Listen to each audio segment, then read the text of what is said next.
What is going on, Kingdom? I am back. Yes, I am actually back. Is it me? Is it YoungGT? Yes, it's actually YoungGT. It's me. I'm back, and I'm back on the camera. Now, it has been a long time coming since the last time that I've freaking been on the camera. Also, I got a lot of bull crap in the background. You can even see the freaking body wash. That needs to go upstairs. Yeah, I'm back. I'm in a completely different surrounding, completely new computer. Freaking everything about me is different. It's been a while. It's been a couple of months since the last time that I made a video with me talking. Obviously, I've been working very, very hard on the music. Go and check out the album, Essence of Reminiscence. You know that album. I love that album so much. Every single song I put so much time and effort into. That came from the heart. Every single song I make comes from the heart. It's real. It's what I think is important. That's just how these videos are. And today I wanted to go back. I've been thinking of doing this video for a while now. I just have had to squeeze in the time and the storage, you know, the storage on my phone. I want to talk about something important and bring us back to the core real quick of what this channel is and was made for, and again, talking about these things that, you know, we just need to be real. We need to be honest. We need to be honest with each other. Me and you here on the camera, the world, we all need to be honest with each other. And I try to use these videos as a part of, like, the link to that. You know what I'm saying? Create discussion.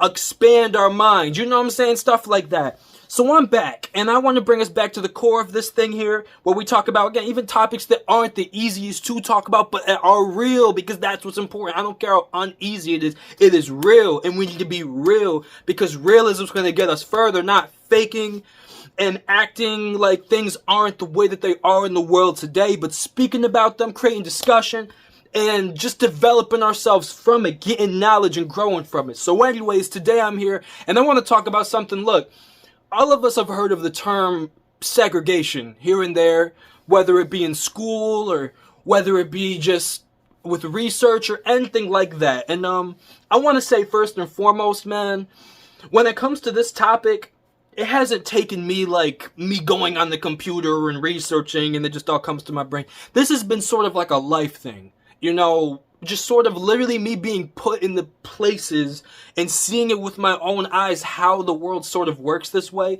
And I don't want to extend this one for too long. I want to be straight up, straightforward, and boom, boom, boom. That's what I want to do for this video. But be straight up, be straightforward, and make it clear with this topic that I'm talking about, with segregation, and how segregation is still in a way and in a form applied into, you know, poverty, and the way that, again, a person's race applies into that, where you grow up in, what your economic status is, things like that, how all of this links together, and what does it mean, and what do we need to change to make things better for people that don't deserve to be in these circumstances and conditions. You know what I'm saying? So I'm going to start it off with a little bit of a story time.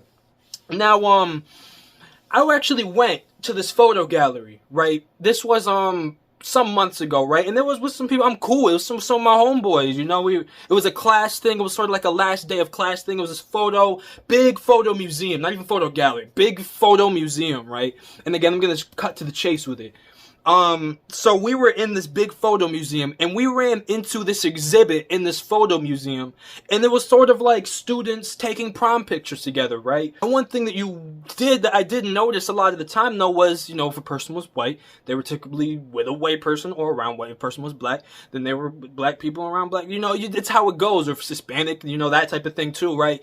People were sort of separated by race, but I don't even think that was really noticed. I just kind of thought it was more, oh, these are just prom pictures, you know what I'm saying? Like, I ain't really, like, we kind of were just like, that's kind of strange to have, like, a photo gallery of prom pictures in this big photo museum, right? We didn't understand it at the moment.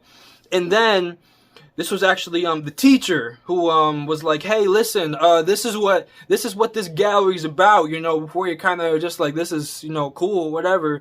Let's actually, like, understand what's going on here, right? So there was this big reading that you could look at in this photo gallery here, and basically the reading was talking about how in the years of, like, 2009 and 10 or something, like somewhere in the late 2000s, in, I think it was like the South, schools were segregated when it came to their proms. And that was something that, again, I don't really have the full details of everything with it. Again, I can just generally say schools in the South were segregated based off of the proms. If you were black, then it was going to be a black prom. If you were white, then you were going to be in the white prom. If you were Hispanic, you were going to be in the Hispanic prom, right? And that was the separation of race, right? when it came to that. I don't know if it was like everybody went to the same school, but their proms were different, or if everybody went to different schools too. I don't really know.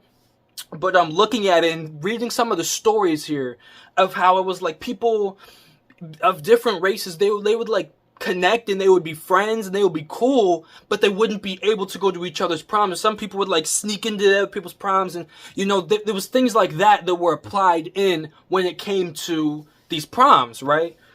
Some people, you know, they just would make it, some people would have their own prom, and that was one thing that was cool too, right? But everybody had their own separate proms, different stuff. And one thing that also is important to note here is that we keep going here, we got to keep it real. Again, I don't want anybody to take it as I'm targeting, right? We're just saying what it is, saying the facts, and saying what needs to change with certain stuff, right? I noticed that when it came to like the white proms per se, right? You know, reading like what, you know, people would say that were going to the white proms, they'd be like, you know, oh, our prom is, prom was always like normal. We knew we didn't have to really like do nothing for it. We just knew we were going to have it. You know, we already had everything set up. And you would notice when it came to people who were black, right, that had the black prom and they were in that prom, right, they would say within like the letters you could read in the photo gallery, it would say, you know, man, we really had to, you know, struggle when it came to making our prom happen. Right, we really had to like set up fundraisers, right, to try and save money to be able to get stuff for the prom, be able to rent somewhere, be able to get, like, we wouldn't even know if we were gonna have a prom, right? And this is all gonna link and tie as I continue to talk, right? With, again, my experience, again, I'm mixed, but as a person of color growing up in an impoverished community, this is where this is all going to link, right? So again, that's what it was. They were talking about this in the papers. And I was looking at this and it was so interesting because reading this stuff, I was like, wow, it's crazy actually how like, well, the thing was, it's crazy how this was a whole forceful segregation thing, right? But at the same time, I'm reading this and I'm like, none of this is a surprise to me. I know that sounds crazy, but if you really think about it from this end, right? Reading this stuff, especially when it came to people in the black prom, or maybe it was just person of color in general who is partially black or half black, mixed, whatever. Reading these letters and these notes when it came to that side of things where there was less and there wasn't as much, you know, reading it again, it was like looking, it just wasn't, it wasn't a surprise. And it's not cool, but it wasn't a surprise. And I want to say, when it comes to my perspective, I grew up in a community where we did not have a proper education system. That's straight up what it is, right? I can remember the times when in our school we didn't even know if we were going to have a prom at all. We were broke. We had nothing. Our school in the middle of the hood, you know, it's like people robbing stores, all this crazy junk going on, you know, cars driving, you know, stealing, like cars, stolen cars. It was wild. I could describe so many different things and stories of the crazy stuff that would go on around those areas. We couldn't even walk outside of our school. It's just, we could, but we'd have to keep, you know, our head on a swivel. You know how it goes, right? So the whole thing was, reading this, it was like, wow, like, this is really what it was during that time in the early 2000s in the South. It was like a forceful segregation sort of thing. While with us, again, talking as we were sort of like in the minority high school, right? We ain't have nothing. It wasn't really like a forceful, and there were people that were white that went to our school and that went to our prom. It wasn't a lot. It was there was probably maybe like 3 white people at our school, right? But for those people that went to our school, they, you know, I think however many of them went to our prom, I don't even know. But I mean, our school is very culturally diverse, but in a form of where, you know, sadly, everybody, if you talk about it generalized in the country of America, right, you're considered minorities, right? So there's people that I've, or not even research, but like there's people that I've known, right? Majority of people I know who are white, right?